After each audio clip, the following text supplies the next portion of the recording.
Pessoal, então nós vamos dar continuidade à nossa aula.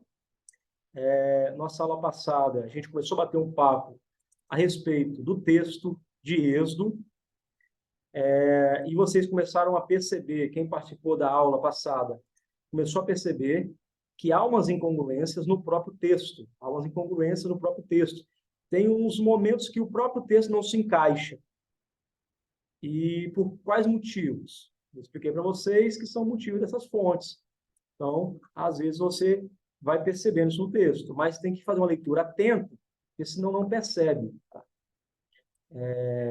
Até porque, quando eu faço isso, quando eu leio a Bíblia correndo, igual exemplo, quando eu leio a Bíblia em devocional é quando eu leio ela correndo. Nem eu mesmo percebo nada. Eu estou lendo e nem eu percebo. Então, assim, tem que ler ela de forma bem mais minuciosa. Na aula passada, eu falei para vocês um pouquinho sobre a questão do deserto, porque o texto é esse aqui, ó. Depois, toda a congregação dos filhos de Israel partiu do deserto de Sim. Expliquei para vocês que a palavra Sim significa espinho, mostrando que o deserto não só é um lugar espinhoso, mas como tem locais no deserto que tem árvores com espinhos, que é muito comum plantas espinhosas nascerem em regiões desérticas. E aí diz assim, pelas suas jornadas, segundo o mandamento do Senhor, acampou em Refidim. Expliquei para vocês também a questão do que é Refidim. E não havia ali água para o povo beber. Então contendeu o povo com Moisés e disse, dá-nos água para beber. E Moisés lhes disse, por que contendeis comigo? Por que tentais ao Senhor? Tendo, pois, ali o povo sede de água, e o povo murmurou contra Moisés e disse, por que nos fizeste subir do Egito para nos matares de sede a nós e os nossos filhos e ao nosso gado? Então o povo começa a reclamar com Moisés, dizendo o seguinte, Moisés, a gente estava ruim no Egito, mas pelo menos estava vivo. A gente estava ruim, mas estava vivo. E ele diz assim, ó, e clamou Moisés ao Senhor, dizendo, que farei a este povo? Daqui a pouco me apedrejará. E aí eu expliquei para vocês porque Moisés fala a questão de apedrejar. Porque Moisés está dizendo assim, ó, o pessoal está achando que eu sou falso profeta. E o falso profeta, o que ele merece é o quê? Pedra. Apesar que, preste atenção, a palavra falso profeta não aparece na Bíblia hebraica. Não tem no Antigo Testamento falso profeta. Você tem profeta de Baal, você tem profeta de Acera, ou de Asherá, na verdade.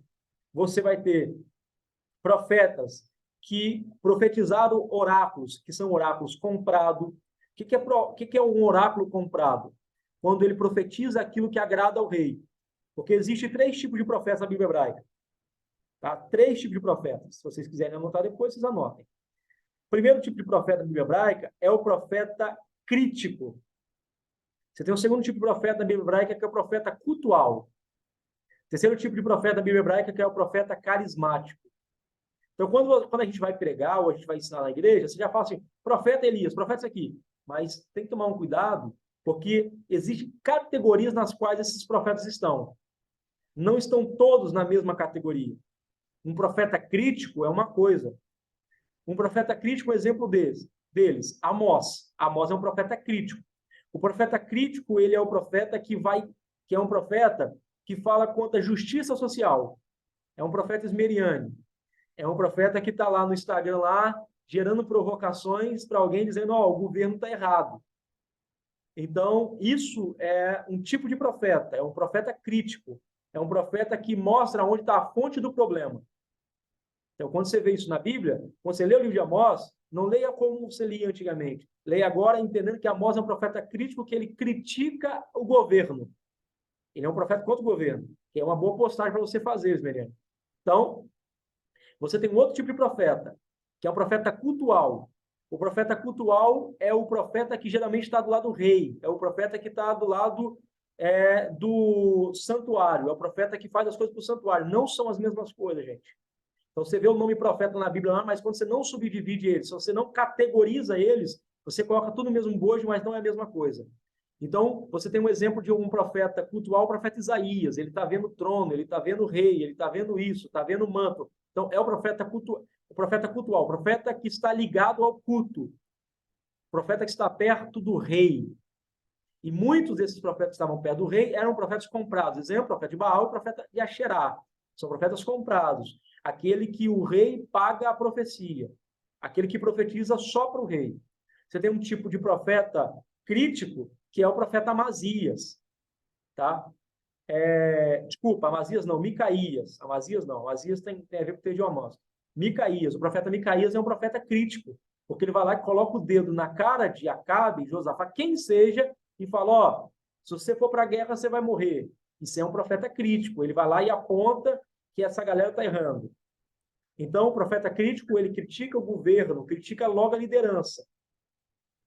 Aí é engraçado que na igreja o cara começa a pregar e fala assim, hoje eu vim como profeta. Não tem nada. Se ele viesse como profeta, ou ele ia criticar a liderança da igreja, ou ele ia ser uma centralidade de culto, e eles não são. Terceiro, ou ele ia ser um profeta carismático, um profeta que faz curas e milagres.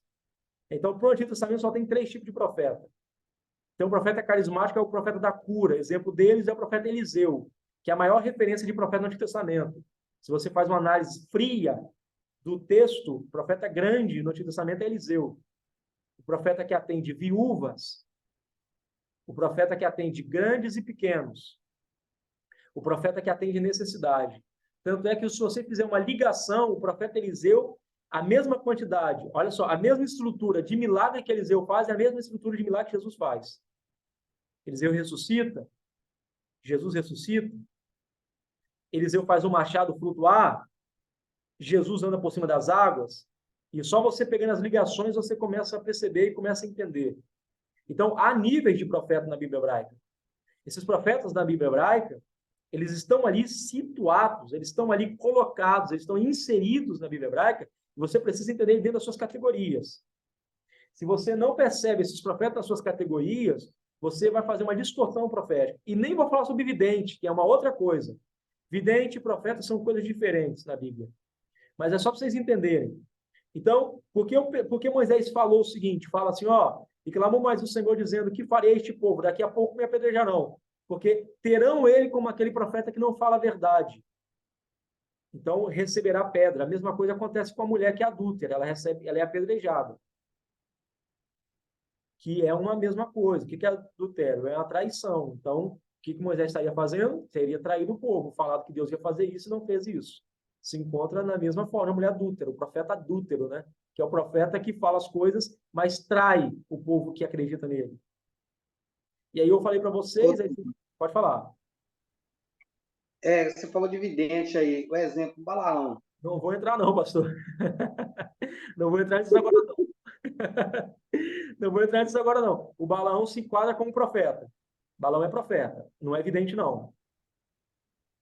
Tá bom. Não vou entrar nisso agora. Deixa isso bem mais para frente, quando eu trabalhar a teologia do Antigo Testamento. Na teologia do Antigo Testamento eu vou mostrar isso mais detalhado, vou mostrar como é que é, da onde surge essa expressão profeta, essa linha profética, esse viés profético, esse fenômeno profético nas religiões. A gente chega lá, calma aí. Eu sei que dá vontade, a gente ouve as coisas, dá vontade de a gente pegar, mas segura aí, tem muita coisa aqui ainda.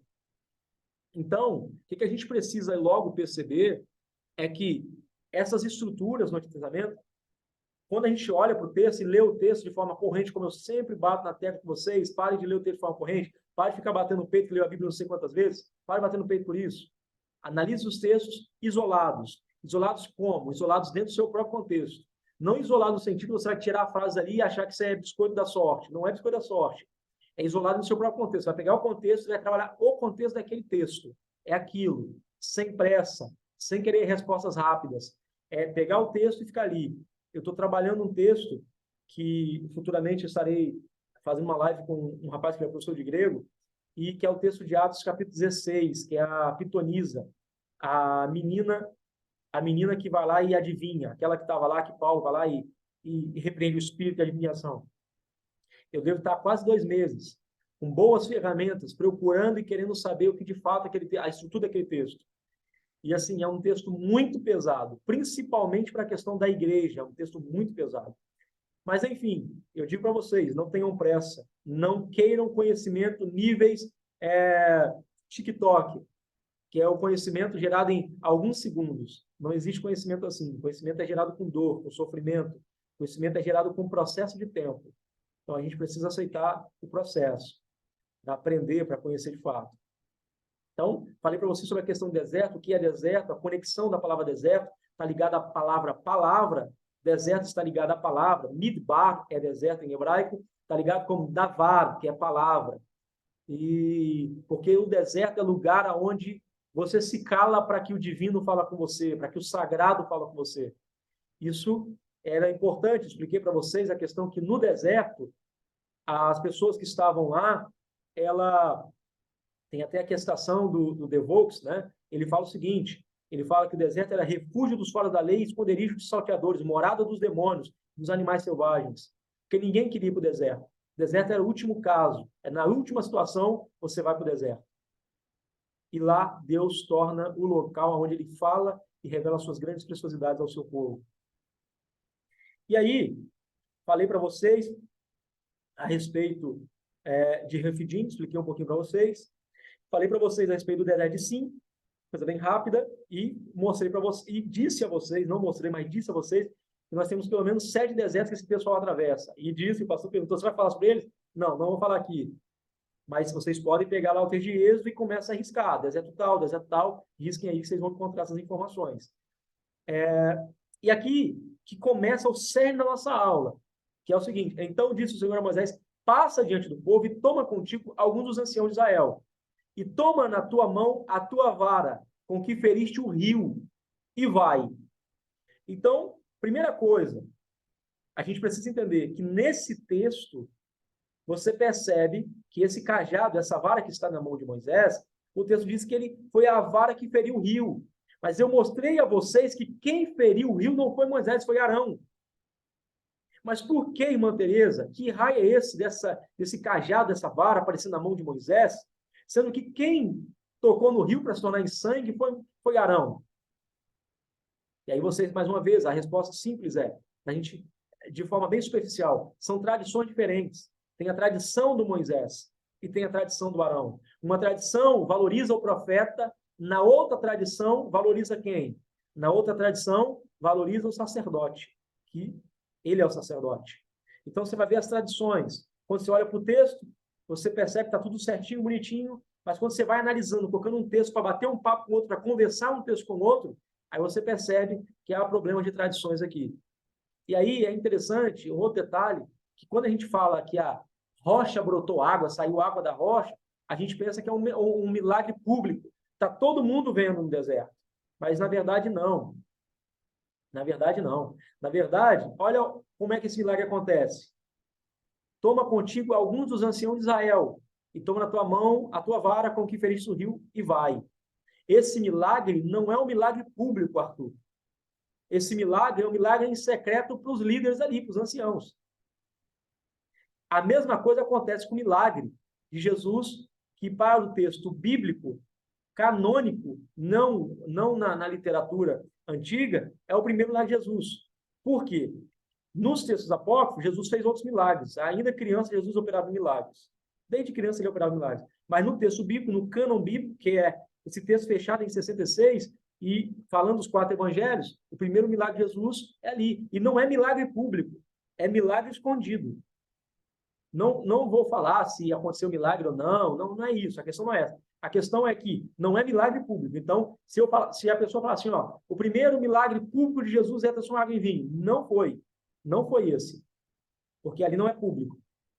Ali, quando a água chega transformada em vinho, o vinho chega para o pessoal, já chega pronto. Não chega, ninguém viu isso acontecendo ali. Então, vamos lá. Eis que estarei ali diante de ti sobre a rocha. E aí é um detalhe que eu falei com vocês. Qual é o maior milagre aqui, Aline?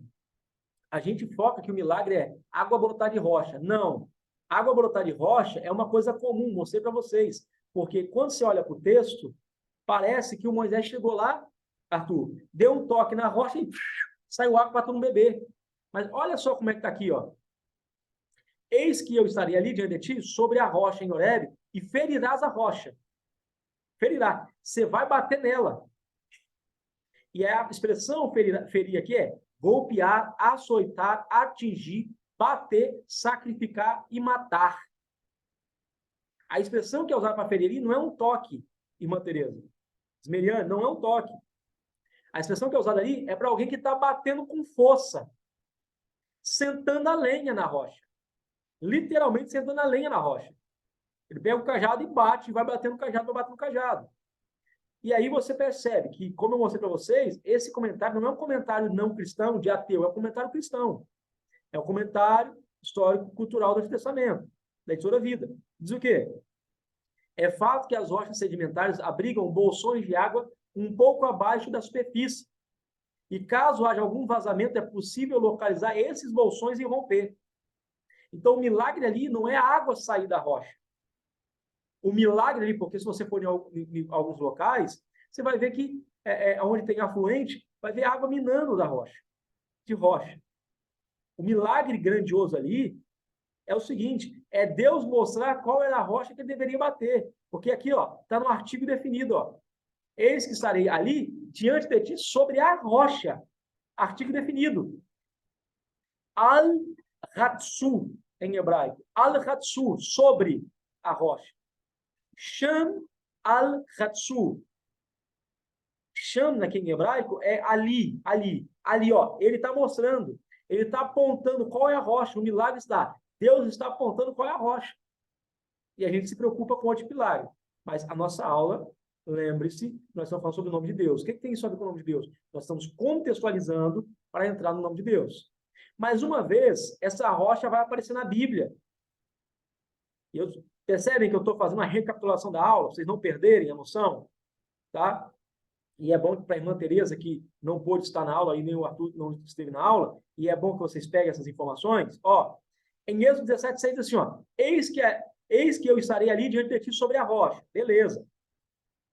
Então, Deus vai estar sobre a rocha, como se estivesse por cima da rocha. Aí o pastor até fez a pergunta, mas por cima em que sentido? Ele está em cima da rocha? Pode ser? Pode ser. Mas o sentido aqui é que ele está sobre, no comando. Ele que comanda, ele que tem autoridade sobre essa rocha. Ele que faz ela jorrar água, através do ato que Moisés faz, que é tocar, bater. Tocar não, né? Bater na rocha. E aí, em 1 aos Coríntios, aparece novamente essa ideia. Só que Paulo a romanceou, a espiritualizou, a alegorizou. E uma vez eu lembro que eu perguntei a um professor de hebraico se existe hermenêutica espiritualizada. Aí ele falou, claro que não, não existe isso. Não existe? Não existe você não compreender o que é alegoria. A alegoria é nada mais é do que espiritualizar o texto. Pegar o texto e tornar o texto divino. E é o que Paulo faz aqui. Olha o que Paulo diz. E beberam da mesma fonte espiritual. Pô, aonde está escrito que a fonte é espiritual? Segundo, porque bebiam de uma pedra espiritual. Ó, a pedra é espiritual também. A pedra não é física mais não, a pedra é espiritual. Ou Deus fez cair uma pedra do céu. Tá. Vamos lá. E o seguia. Aí, Arthur, perceba esse detalhe. Além da água ser espiritual, além da pedra ser espiritual, a pedra segue eles. A pedra acompanha essa galera. A pedra está andando atrás do povo. O que é isso? De onde Paulo está tirando isso?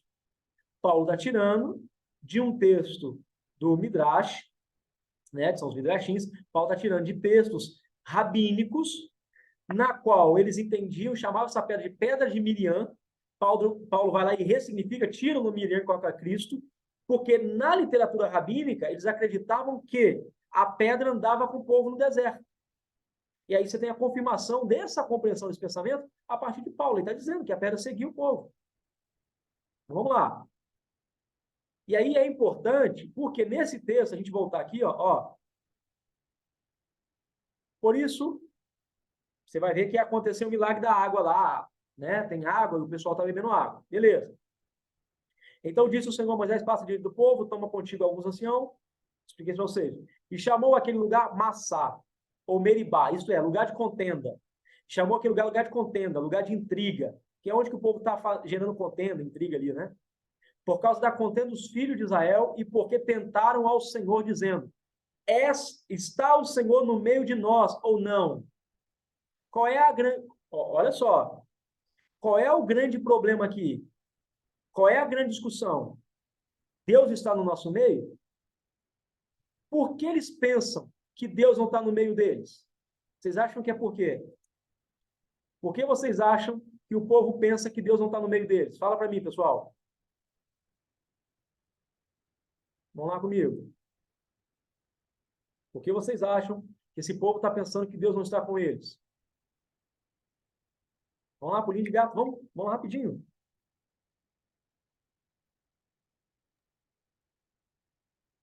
Ei, vocês estão aí?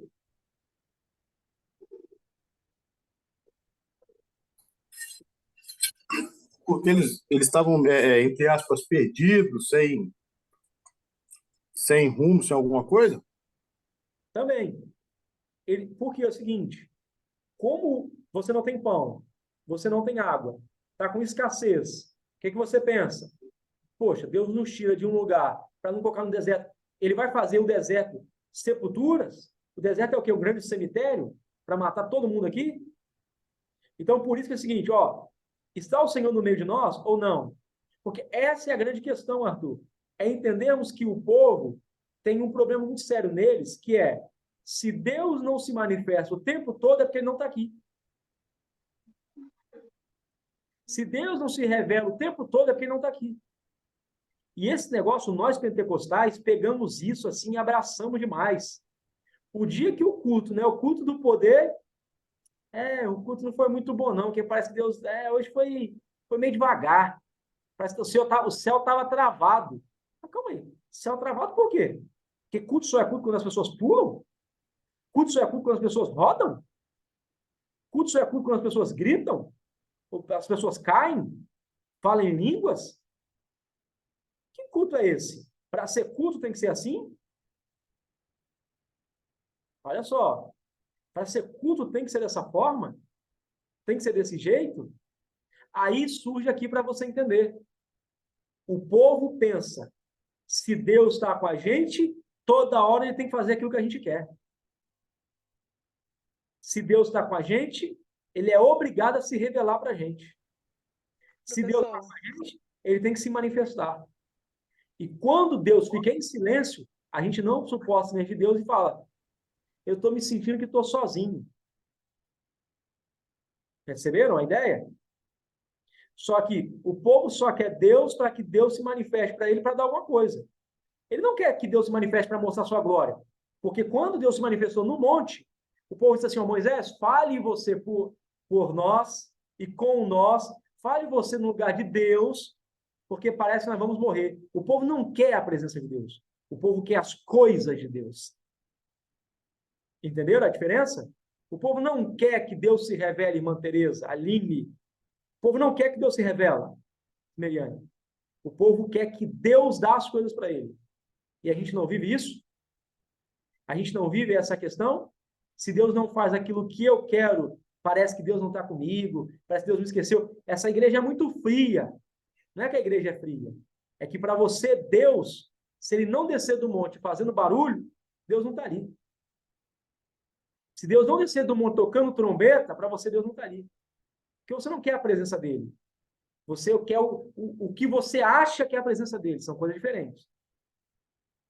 Você quer o que você pensa que é a presença dele. Porque ser a presença dele e ter outros movimentos são outras coisas. Não que ele não pode vir no movimento, tá? Não é isso que eu estou dizendo. Preste atenção. Eu estou dizendo que Deus não e jamais poderá estar preso ao que eu penso ser sobre ele. O dia que eu encaixotar Deus e falar assim, ó, culto de Deus é o culto que isso acontece, o dia que eu fizer isso, ele deixa de ser Deus. O dia que Deus parar dentro da sua caixa e falar assim, ó, não, lá na igreja do pastor Edevaldo eu só posso descer marchando no mistério. Porque se eu não descer lá, o pastor Edevaldo não entende. Ele não é Deus, não. Isso aí é qualquer coisa. Ele é outra coisa menos Deus.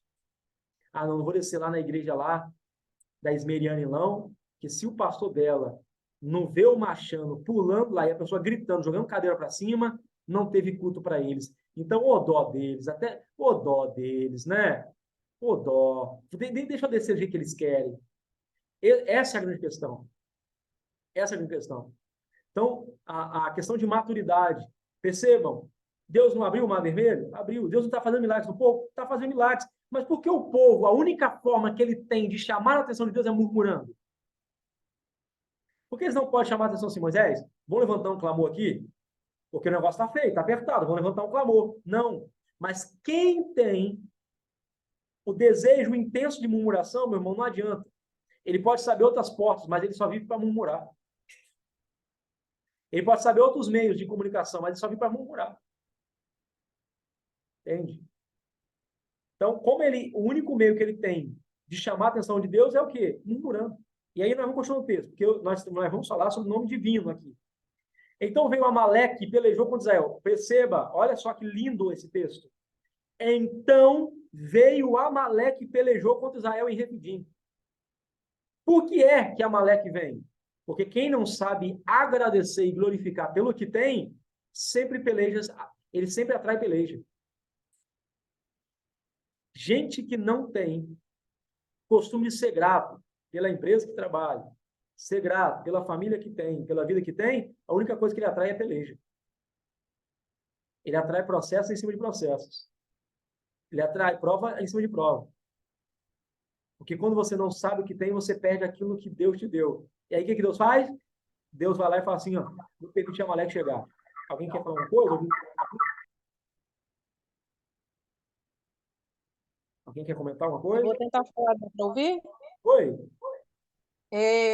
No caso aqui, me chamou a atenção, a partir do que você falou, professor, é que o povo começou a desconfiar que a presença de Deus já não estavam com ele, devido ao próprio comportamento. Então, eles perguntam, né? O Senhor está no meio de nós ou não? Uhum. Sim, perfeito. Porque se não tem essas grandes manifestações, aí o pessoal, ó, calma aí, Deus está com a gente, não está nada. Se Deus estivesse com a gente, estava caindo bênção o tempo todo. Olha para você ver que infantilidade da vida. E sabe qual é o problema? Não é uma criança ser infantil a ponto de falar assim, ó, mãe, eu quero isso, mãe, eu quero aquilo, mãe, eu quero aquilo outro. Que criança é assim? O problema é nós adultos dizemos que somos maduros demais, fazemos a mesma coisa com Deus. Só oramos quando precisamos. Só buscamos quando precisamos. E aí, nem buscamos da forma certa, buscamos murmurando. Senhor, mas eu te sirvo. O que está acontecendo comigo? Né? Como se ele fosse o quê? Não vou falar a última bolacha do pacote, não, porque a última bolacha do pacote sempre está quebrada. Né? Então, como se ele fosse o melhorzão, fosse o bonzão. A ponto de, na Terra, tá todo mundo sofrendo com pandemia, sofrendo com governo, sofrendo com um monte de coisa, menos ele. Ele não. O lindão não pode passar prova, não. O lindão não pode nascer, não pode ter doença, não pode ter nada. O bonitão, ele é intocável, né? Ele é intocável. Enfim, continuando. Daqui a pouco vai cair, eu vou mandar o link para vocês de novo. Que aí é bom que cai nesses períodos que eu já corto, e aí vocês vão tendo as aulas cortadas aí. Então, vou fazer aula 1, 2 e 3, mais ou menos. Tá? É bom que já fica bem dividido para vocês. E aí, se eu não me engano, tem como eu fazer eu vou conseguir fazer para vocês o MP3. Então, caso vocês não consigam ver, vocês vão ter o áudio lá, coloca o áudio no celular e vai ser bom, vai ser muito bom isso. Então veio Amaleque e pelejou contra Israel em Refidim. O que está acontecendo em Refidim? O que aconteceu antes da peleja? Arthur, responde para mim, Arthur, nesses 3 minutos. O que aconteceu antes da peleja em Refidim? Eu estou perdido. Está perdido? Eu não lembro. Então, eu não lembro, não. Alguém aí quer roubar o ponto do Arthur? Vai lá, pessoal, vai lá. O que aconteceu antes aí em Refidim? O que aconteceu antes em Refidim? Antes da peleja iniciar, o que aconteceu antes?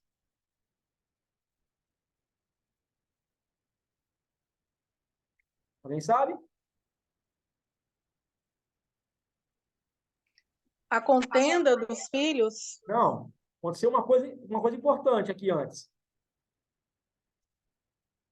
Quem vai? Quem vai? Tá. Vou responder. Vocês estão com medo de responder, gente. Pelo amor de Deus, responde. Fica com medo de passar vergonha, não. Fica com medo de passar vergonha, não. Tereza, irmã Tereza, o que você acha? O que aconteceu aí antes, irmã Tereza? Tem 2 minutos aí, irmã Tereza. Manda bala. O que aconteceu antes da peleja? Ai, Douglas, tá difícil aí.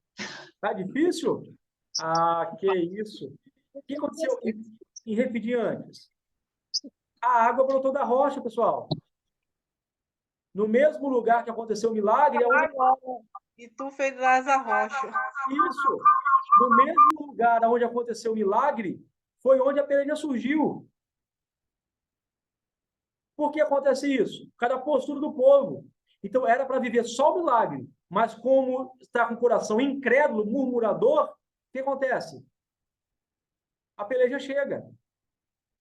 O Mateus Andona, que é um rabino, ele diz o seguinte, que a palavra murmuração em hebraico quer dizer amaldiçoar o plano divino.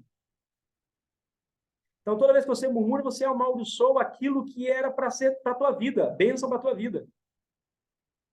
E aí, vamos lá. Olha o versículo, olha o próximo versículo. Por isso disse Moisés a Josué,